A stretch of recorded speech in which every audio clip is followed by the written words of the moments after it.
Alright, welcome back to Rickets Reef. This video is going to be part 2 in the series, and in this one we're going to actually make the LED panels that will go in the fixture. Let me just grab the old heatsink. The panels will consist of 4 of these 9x6, I think they are, heat sinks. These will fit into the fixture. I will show you later on how they will fit into the fixture. I've kind of devised a fun, cheap way to have them situated in the fixture that I'll show you later on. But anyway, as you can see, I've made up these markups of the panels. I've just taken a piece of paper and I've taken some post-it notes, and I cut off the sticky parts and made squares about the same size of the LEDs, and I put them on there. Put B's for blues, W's for whites, and I kind of made my grid that way on how I'm going to have the LEDs on here. That way I can also figure out kind of the wiring I need and the measurements. So it's a good idea, you know, plan before you start soldering, before you start gluing or doing anything like that. Get your plan ready, and you can do that while you're in class or at work or something like that. If you're ever bored, you can do something simple like this. So that's my kind of plan, how I'm going to set my LEDs. I'm going to mark this out onto my heat sink with a Sharpie, and then I'm going to actually paste the LEDs on to here with the adhesive that I got from Rapid LED. Before we do all that, I want to make sure that the panels are clean, so I'm going to take some rubbing alcohol and I'm going to clean these off, make sure that they're all nice and tidy. Okay, let's just pause here for a second. Alright, there we go. I've got all the heat sinks and the moonlight bar all ready to connect the LEDs to. Now, I would have liked to have done some drill and tapping with this stuff, or some self-tapping screws, just so if something goes wrong I can unscrew the LED, take it off, no problem. I don't have that. I don't have a drill press.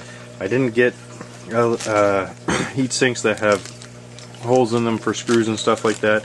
I know Rapid LED does carry them now, but like I said in my first part there, I ordered them too soon to get that feature. So what I do have is I've got this thermal adhesive. Now I'm not too worried because I've got pretty big heat sinks for the amount of LEDs going on each heat sink. So if one of them burns out for whatever reason or gets damaged, I have enough room to remove it and put a new one on right beside it. Not too big of a deal. And if worst comes to worst, I can always end up getting a whole nother heat sink's worth. I don't have to buy another driver, just the LEDs and a new heat sink. Not a big deal. We'll figure that out as time goes on. But so for now I'm using this this adhesive, but if you're doing the project, I highly suggest going with a screwed in LED system, because it just gives you more more expandability. So I'm using a piece of aluminum foil to mix my adhesive on. Now the instructions are it's 1 part from one tube to 1 part from the other tube. Mix it with the little spoonchula thing they give you there. Put it on the back of the LED, pop it into place, hold it down. They say clamp it down, but I don't have enough clamps to do all of these, obviously, so I'm just going to hold them down for a few seconds. Apparently it bonds pretty quick and it cures pretty quick once it's on, so gonna give her. I'm going to do the moon bar first because it's the first thing I've ever done, and once I get that one done and figure out how to do it, I'll do the other heat sinks and show you how to do that. Alright, 1 second. Alright, woot.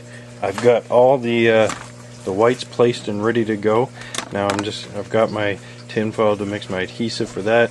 I don't know if I already said this, but moonlights are all on. Now I'm just going to set up my blues, mix my adhesive, stick them on. The reason why I'm kind of placing them out dry like this is because it's kind of time sensitive with the adhesive. I just want to go bam, bam, bam, get them all on, just so I don't run out of adhesive before I get all the LEDs stuck.